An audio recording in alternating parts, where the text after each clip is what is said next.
বন্ধুরা, বিশ্বাস কিচেন এবং ব্লকের পক্ষ থেকে জানাই অসংখ্য ধন্যবাদ। আজকে আপনার সামনে আর একটা নতুন রেসিপি নিয়ে আমি উপস্থিত। আজকের রেসিপি থাকছে নিরামিষ কাঁঠালের ইঁচড়। তো কিভাবে রেসিপিটা তৈরি করছি সম্পূর্ণ ভিডিওটা স্কিপ না করে চলুন ভিডিওটা শুরু করা যাক। আর ভিডিওটা কিন্তু লাস্ট পর্যন্ত অবশ্যই দেখবেন, দেখে যদি ভালো লাগে অবশ্যই কমেন্ট করে জানাবেন। চলুন শুরু করা যাক ভিডিওটা। প্রথমে আমি একটা স্টিমে খানিকটা জল গরম করে নেবো। ওই গরম জলে একটু সামান্য পরিমাণে হলুদ দিয়ে দেবো আর একটু লবণ দিয়ে আমি আগে থাকতে যে ইঁচড়টা আমি কেটে রেখেছিলাম সেই ইঁচড়টা কিন্তু এখানে দিয়ে দেবো। মোটামুটি ইঁচড়টা 40% কুকিং হয়ে গেলে আমি এটাকে বন্ধ করে দেবো।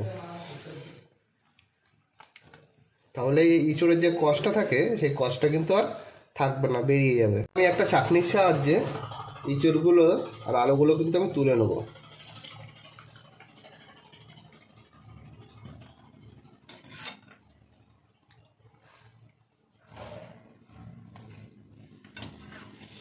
ইঁচড়গুলো ঠিক এরকম বড় সাইজেই কাটবেন, তাহলে ভালো হবে, তাহলে আর ভাঙবে না। না হলে ছোটো ছোটো করে কাটলে কিন্তু যখন কষাবেন তখন কিন্তু ইঁচড়গুলো ভেঙে ভেঙে যাবে, তখন আর কিন্তু ভালো হবে না।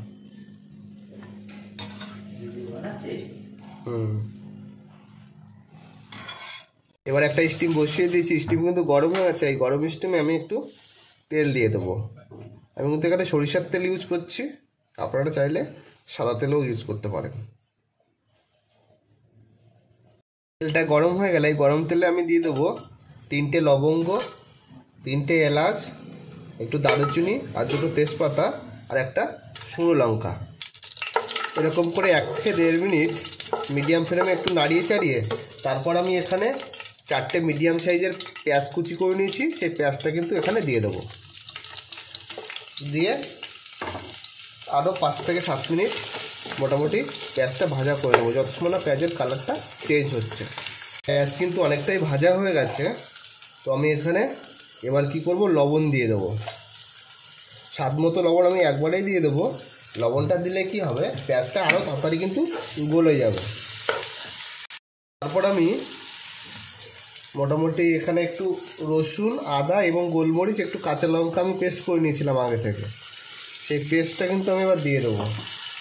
পেস্টটা দিয়ে আরও একটু নাড়িয়ে চাড়িয়ে এটাকে আরও 5 মিনিট কষিয়ে নেবো মশলাটা ভালো করে।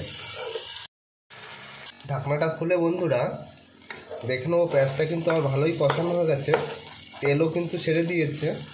এবার কি করব, আমি একটু কাশ্মীরি মির্চি দিয়ে দেবো এখানে।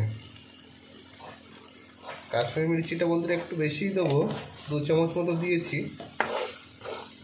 কাশ্মীরি মির্চিটাতে ভালো করে সমস্ত মশলায় নাড়িয়ে চাড়িয়ে তারপরে আমি বাকি মশলাগুলো কিন্তু দেবো।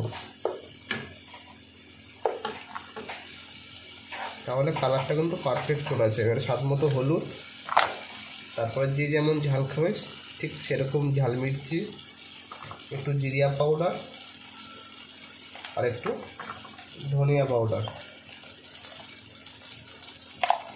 দিয়ে মোটামুটি আমি আবার সমস্ত মশলার সাথে এটা কষিয়ে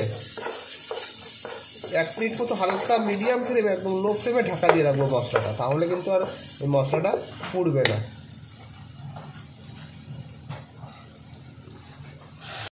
এটা কিন্তু কষানো আমার রেডি। তারপর আগে থেকে যেটা আমি হাফ কুকিং করে রেখেছিলাম কাঁঠালের ইঁচড় আর আলু, সেটা কিন্তু আমি এবার দিয়ে দেবো। দিয়ে ভালো করে মশলার সাথে নাড়িয়ে চাড়িয়ে মাখিয়ে নেব। আর আমার ভিডিওগুলো আপনাদের কেমন লাগছে অবশ্যই কমেন্ট করে জানাবেন। আর আমার চ্যানেলে নতুন হয়ে থাকলে চ্যানেলটি অবশ্যই সাবস্ক্রাইব করে পাশে থাকবেন এবং নিত্য নতুন ভিডিও পেতে হলে অবশ্যই বেল আইকনটি অন করে দেবেন। অনেকভাবে তো কাঁঠালের ইঁচড় খেয়েছেন বন্ধুরা, নিরামিষ একবার এইভাবে তৈরি করে দেখবেন কেমন হয়, পুরো মাংসের মতো লাগবে। তো এটাকে এবার মিডিয়াম ফ্লেমে কিন্তু আরও 10 মিনিট আমি কষিয়ে নেব। কালারটা দেখতে পাচ্ছ কত সুন্দর হয়েছে। কিন্তু এরকম নাড়িয়ে দিতে হবে যাতে মশলাটা না লেগে যায়।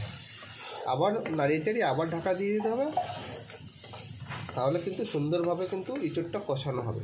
এখন থেকে দেখতে পাচ্ছ কালারটা কত সুন্দর চলে এসছে।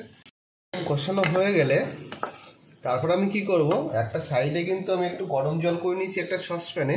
সেই উষ্ণ গরম জল কিন্তু এবার এই জুড়ে দিয়ে দেবো। জল কিন্তু আমি বেশি দেবো না, একটু কষা কষা করব। জলটা ফুটে গেলে একটু কমে যাবে, এরকমভাবে আমি আবার ঢাকা দিয়ে দেবো। স্টিমটা এবার ফুল করে দেবো। কিন্তু আজকে ডিশর কমপ্লিট। তো লাস্টে আমি কী করবো, একটু গরম মশলা দিয়ে দেবো, সামান্য পরিমাণে গরম মশলা উপর থেকে হালকা করে সরিয়ে দেবো। গরম মশলা সরিয়ে দিয়ে একটু নাড়িয়ে চাড়িয়ে আর সামান্য একটু ধনেপাতা দিয়ে নামিয়ে নেব।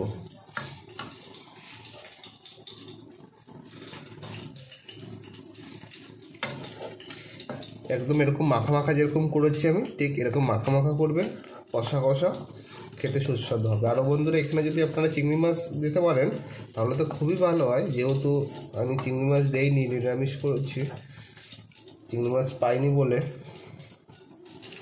তো চলুন এটাকে এবার সার্ভ করে নিই। একটা পাত্র নিয়ে নিয়েছি, এই পাত্রে মোটামুটি আমি ইঁচড়টা আস্তে করে সার্ভ করে নেবো।